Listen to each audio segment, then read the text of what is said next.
como tal por la Organización Mundial de la Salud, y bueno, tiene zonas, múltiples etiologías y zonas donde es más prevalente que en otras y más profunda que en otras. Cuando vamos a ver las causas, todo lo que ven pintado en verde, el eje de las X son las edades, todo lo que ven pintado en verde es mayormente las anemias por deficiencia de hierro, de acuerdo a la edad. Luego tenemos los que, por ejemplo, vemos en el Plasmodium, cierto tipo de parasitosis, sobre todo en África, también ocasionan anemia, pero los casos que son de anemia o anemia de enfermedad genética son estas pequeñas rayitas marrones, o sea, es muy poca la cantidad.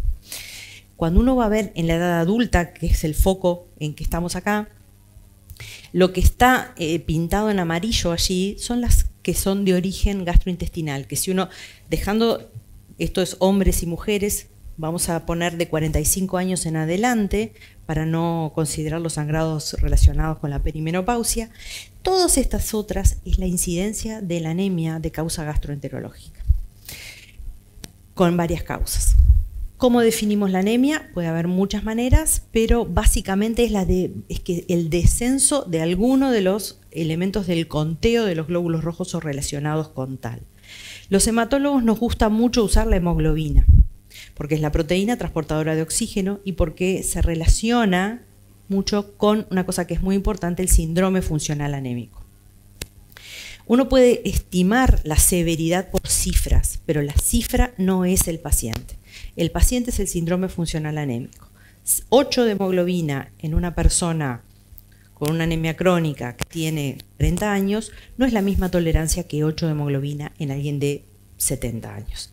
Por eso la clínica del síndrome funcional anémico es lo que a nosotros nos guía, además de las cifras, además de la clasificación, el tratamiento. Sobre todo el concepto transfundo, no transfundo, hago hierro intravenoso, no hago hierro intravenoso. Pero eso lo vamos a hablar más adelante.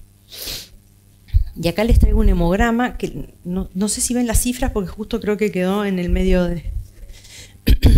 Esto es una paciente real, este es un hemograma del hospital, donde, bueno, si ustedes ven, a ver ahí está, por suerte lo hice así, hemoglobina y volumen corpuscular medio son los dos elementos que más determinamos. Tiene una hemoglobina de 9,3, que la pone la clasifica en números en lo que es anemia moderada. Tiene un volumen corpuscular medio de 74, lo cual lo pone en lo que decimos microcítica. Pero ¿qué es otra cosa que les quiero comentar brevemente? Ustedes esto ya lo saben, es un repaso. La serie roja lo miramos, millones por milímetro cúbico de glóbulos rojos. Hemoglobina en gramos por ciento, el hematocrito, que es un porcentaje, es una relación del volumen total.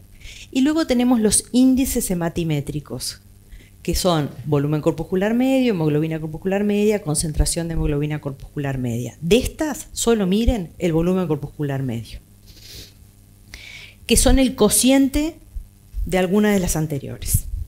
Y por último, hay un elemento que se llama ancho de distribución eritrocitaria, o si el hemograma está descrito en inglés RDW, que es como un ploteo, es como un gráfico de la dispersión del tamaño del glóbulo rojo.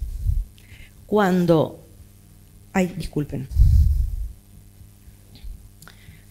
tenemos glóbulos rojos de distinto tamaño, la base, como si fuera la curva de Gauss, se amplía. Entonces, el ancho de distribución eritrocitaria aumenta. Y cuando hay un ancho de distribución eritrocitaria aumentado, a veces aparece abajo en el hemograma anisocitosis, que significa distinto tamaño del glóbulo rojo, hipocromía, glóbulo rojo pálido, y microcitosis, glóbulos rojos pequeños. Y ahí tenemos muchos más nombres para todas estas cosas. Las otras cosas que aparecen en el hemograma, que siempre es bueno ver, la anemia y los vecinos, por decirlo de una manera, los blancos y las plaquetas. ¿Por qué? Porque si hay una afectación de las tres series, tiene una cierta orientación, más a algo hematológico, puede ser un déficit severísimo de B12, por ejemplo, pero si las otras dos series están bien, más nos orientan a otra etiología. O sea, hay que mirar la serie roja, la blanca y las plaquetas. Y después les quiero comentar lo que son los reticulocitos, que son los glóbulos rojos jóvenes. Viven muy poco tiempo, viven 1 día, 2 días, es la primera salida de los glóbulos rojos de la médula ósea a la sangre y son más grandes de lo habitual. Y nosotros a veces van a ver que los pedimos y los solicitamos primero para estudiar la anemia y segundo cuando empezamos el tratamiento para controlar la respuesta al tratamiento.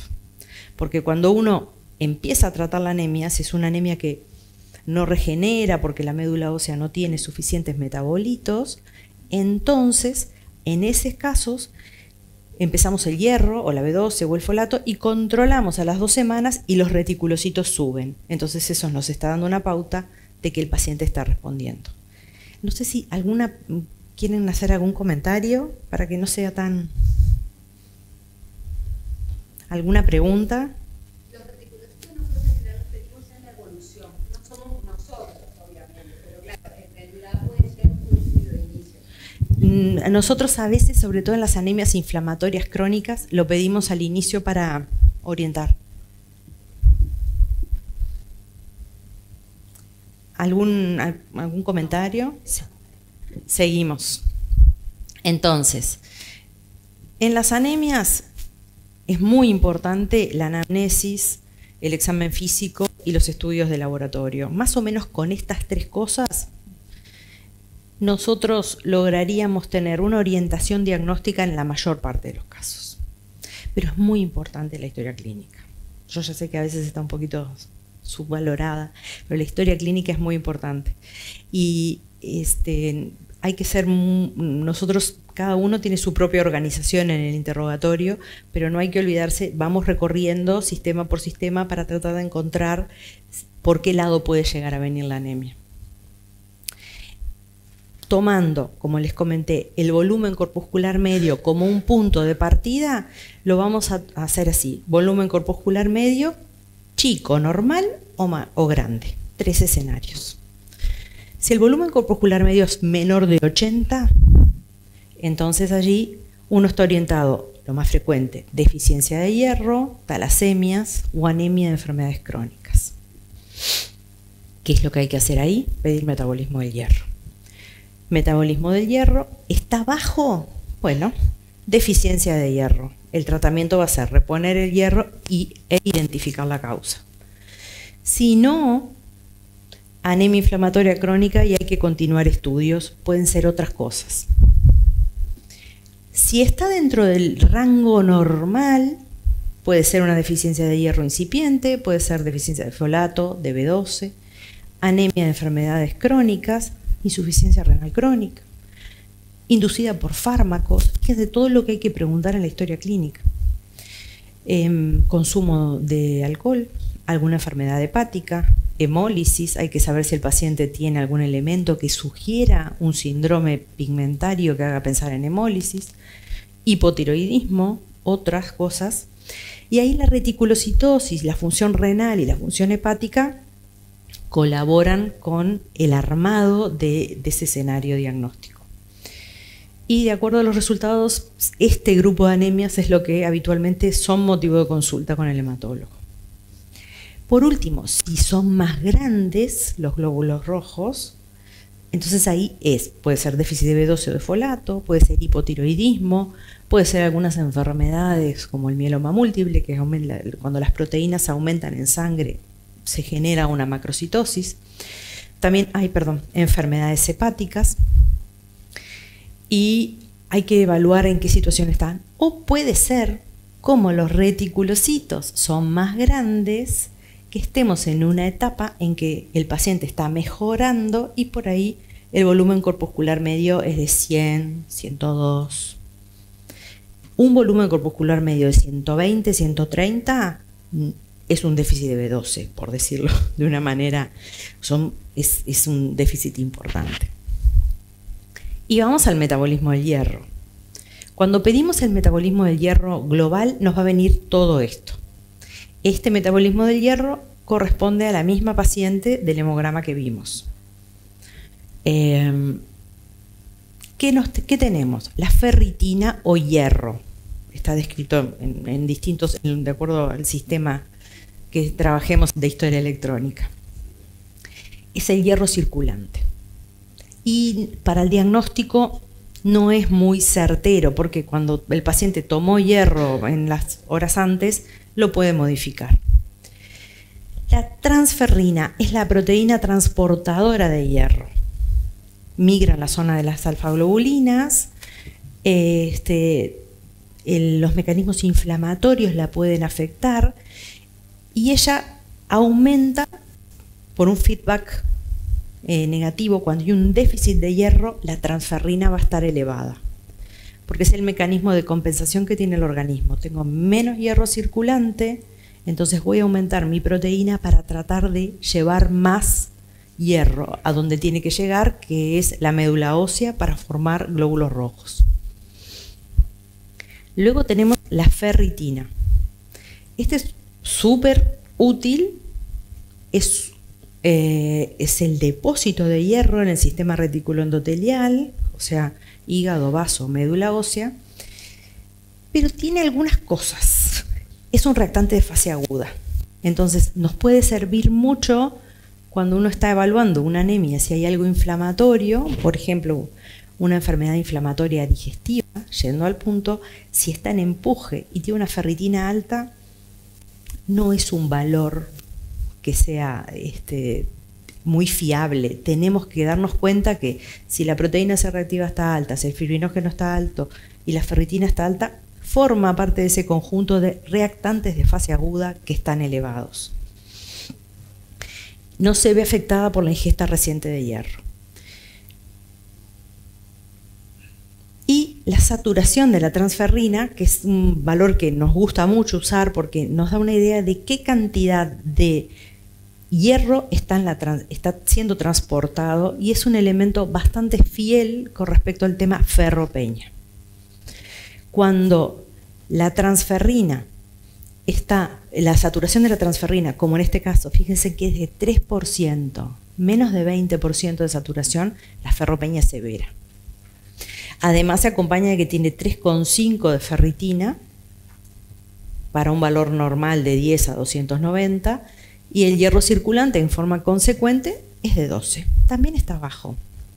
Este es el perfil de hierro de una ferropeña clásica, que se conjuga con el hemograma que vimos antes. Perdón, sí, estoy bien acá.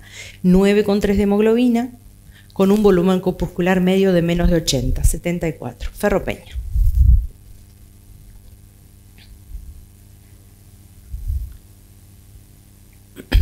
Entonces, en este escenario, sabemos que tanto el hierro como la B12 como el folato no los producimos, tienen que ingresar desde afuera. Y hay ciertos tipos de donde los encontramos, esto ustedes lo saben mucho más que yo, y vamos a ir recorriendo caso a caso. Deficiencia de hierro. Acá es como una balanza, ¿no? Entre lo que entra, lo que sale y lo que está en el medio, como yo les intento decir a los pacientes, digo, lo mando al gastroenterólogo porque tenemos que estudiar qué es lo que está pasando. Todas las causas de aumentos de pérdidas, nosotros tenemos que recorrer todo eso, pero son de origen gastroenterológico. Menos ingresos.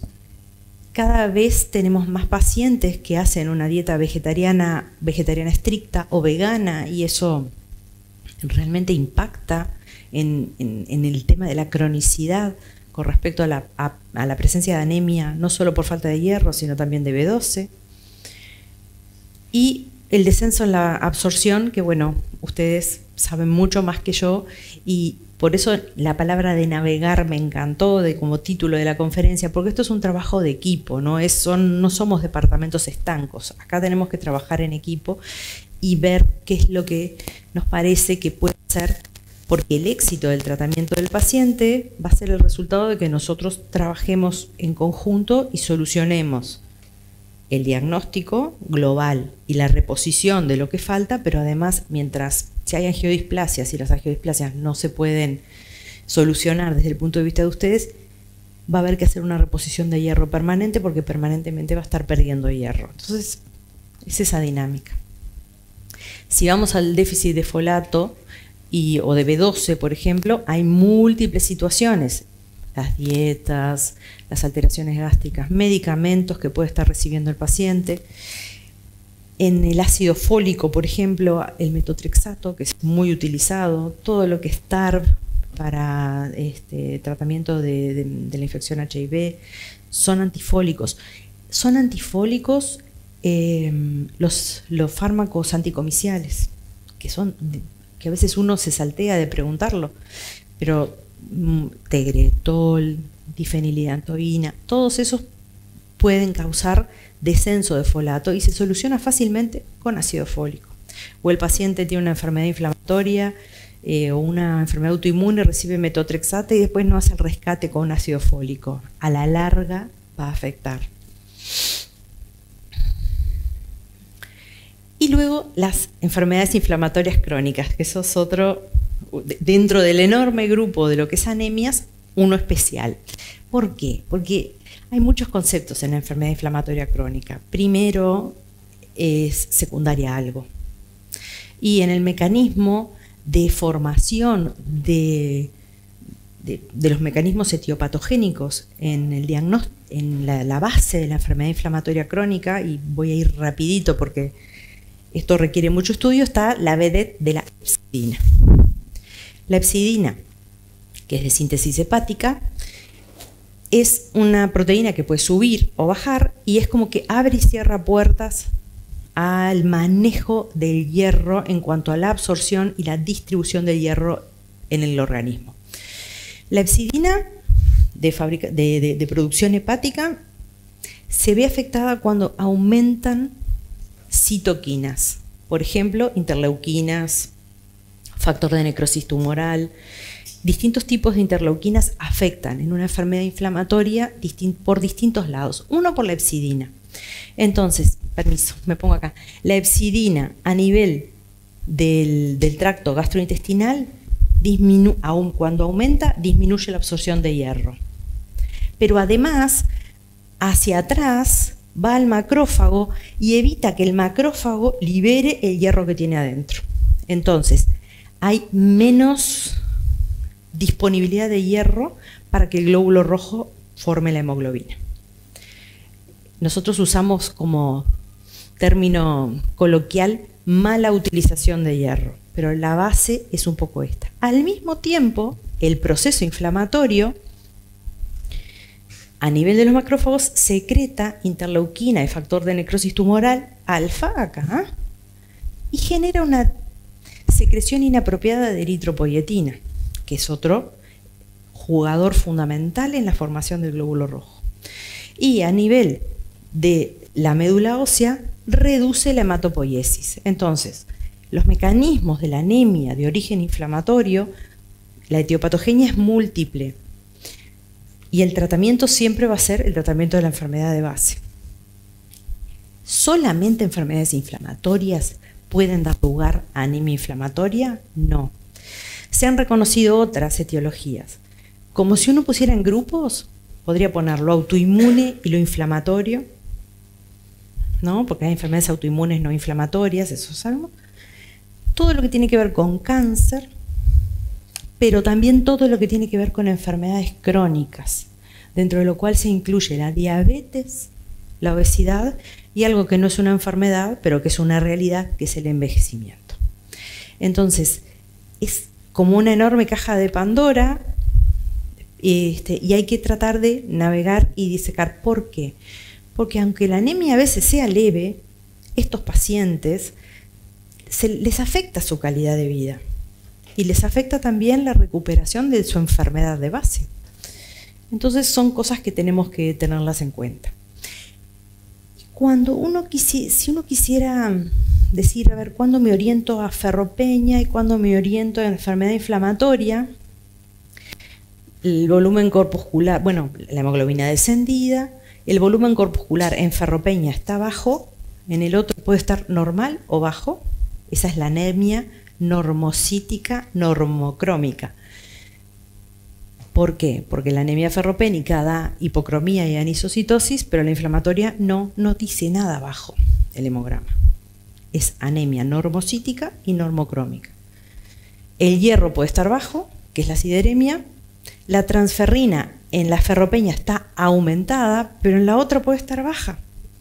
La saturación de la transferrina acá ya se empieza a complicar, baja o normal o baja, y la ferritina baja o normal o alta. El punto de corte de ferritina, de los valores que la computadora nos da cuando nos da un hemograma, cuando nos da un metabolismo del hierro, es distinto en las enfermedades inflamatorias crónicas. El punto de corte a veces en hepatopatía o insuficiente renal crónico, para decir que un paciente tiene un déficit, no es de 30, a veces es de 70. Entonces, ese tipo de cosas las tenemos que tener en consideración.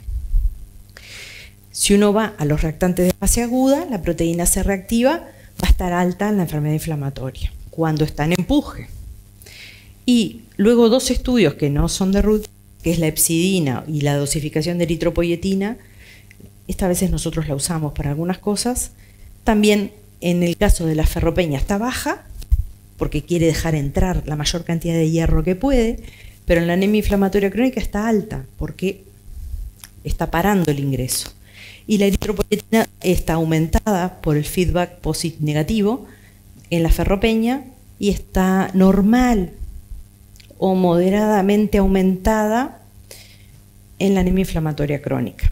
¿Por qué cito este punto y puse eritropoyetina en particular? Porque puede haber casos de anemia inflamatoria crónica que requieran un poco de eritropoyetina, pero eso ya es de manejo más. Lo vamos a ver en la segunda parte. ¿Estamos de acuerdo? Bueno, muchas gracias. ¿Alguna pregunta? No sé si me pasé de tiempo, no, creo que estuve bien. Muchas gracias, espectacular el repaso, genial.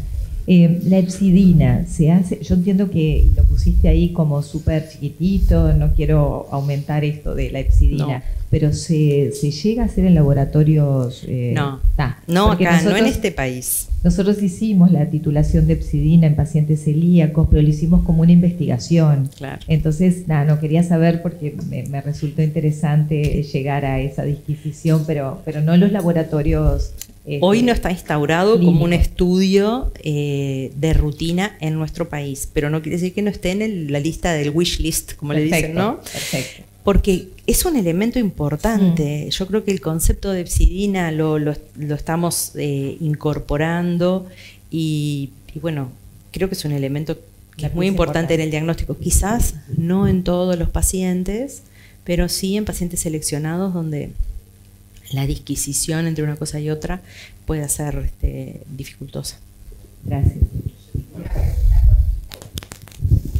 Virginia, una pregunta. El rango en el cual damos normalidad a la ferritina es enorme, ¿no? Enorme. Es de 20 a 290. Sí. Entonces, en aquel paciente que no está inflamado y que nos encontramos con un hemograma donde los valores de hemoglobina son normales y tenemos una ferritina de 30, ¿no? Ese paciente probablemente necesite que le aportemos hierro o está dentro del rango y nos quedamos tranquilos. No, estoy de acuerdo contigo. Puede ser que tenga un déficit de hierro, hay que ver la saturación cómo está. Pero, digo, ya adelanto, pues ya que preguntó, la primera parte que todos los pacientes... Perdón, me voy para atrás. Pero la pregunta es, no es que digamos está dentro de rango, nos quedamos tranquilos.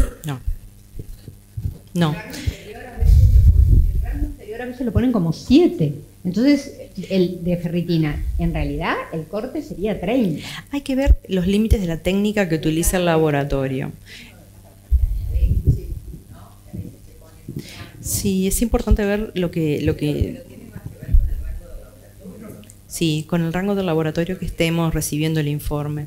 Dicen que hable por acá, pero es más lógico pensar que tenemos que hacerle caso a la técnica que están utilizando, ¿no? Claro, sí. Yo acá cité, por eso traje un hemograma con los rangos que utilizamos habitualmente. Ahora, 7 de mínimo de ferritina es como muy poquitito. De todo. Claro, te ponen... Y ya sabes que ese paciente tiene una ferropeña real. Uno puede llegar a dudar si hay una enfermedad inflamatoria crónica y te informan 60 de ferritina. Entonces ahí, y la saturación de transferrina está un poco baja. Y bueno, entonces la pregunta en esos pacientes que están, no, me estoy adelantando, ¿no? Bien. Perdón, una pregunta de curiosidad general. Pusiste en un ítem donadores frecuentes de sangre. Yo no estoy muy al tanto. ¿Se supone que el que va a donar le hacen un hemograma primero? Sí. ¿Sí? Hemograma muchas veces tiene la hemoglobina normal, pero y hay una ferropenia encubierta. Muchos pacientes, viste que uno aprende mucho de los pacientes. Yo tengo una paciente que la tengo hasta esta hora, que ella me decía, estoy cansada. Le digo, pero no tenés anemia. Pero estoy cansada, el hierro lo tengo bajo. Y tenía razón. Entonces, tienen síntomas de todo lo que uno pregunta cuando un paciente tiene anemia o sospecha de anemia, sobre todo la fatigabilidad, se expresa, porque no hay que olvidarse que el hierro lo tenemos en los glóbulos rojos, que es el motivo de hoy, pero también está en la mioglobina, todos nuestros músculos, también está en el tejido conectivo, por eso las uñas se cambian de características, el cabello se cae o pierde características, ¿no? Entonces, no es solo lo que tiene que ver con el glóbulo rojo, hay otro montón de síntomas que, sobre todo la fatigabilidad y distintos tipos de elementos que son una expresión de ferropenia, quizás no sea lo más florido, pero tenemos que tener eso en cuenta también. Una cosita, tenemos una pregunta de la gente, de Mónica Barrero, que nos dice así: cuando se menciona drogas que alteran el ácido gástrico, ¿cuánto debemos profundizar al respecto? Eso, a ver, creo que nosotros, si un paciente tiene un tratamiento muy prolongado con inhibidor de bomba de protones o lo interrogamos, sobre todo si es muy prolongado, y ahí preguntamos a gastroenterología. Depende, porque muchas personas, cuando tú le preguntas, ¿recibe algún tratamiento? Entonces empezamos a hacer, ¿toma aspirina? ¿Toma diclofenac? Y te dicen no, y no le preguntamos si toma algún inhibidor digo, el pH gástrico ácido es un elemento favorecedor para la absorción de hierro y también factor intrínseco, ¿no? Entonces, si durante mucho tiempo el paciente está inhibido, tenemos que ponernos por lo menos en el esquema de que capaz que tiene un déficit y que está vinculado a ese tratamiento. Si el tratamiento lo necesita, haremos la suplementación de hierro que corresponda o la de B12 que corresponda por la vía más adecuada. Pero a veces la gente toma los medicamentos y no lo tiene puesto como un medicamento el omeprazol.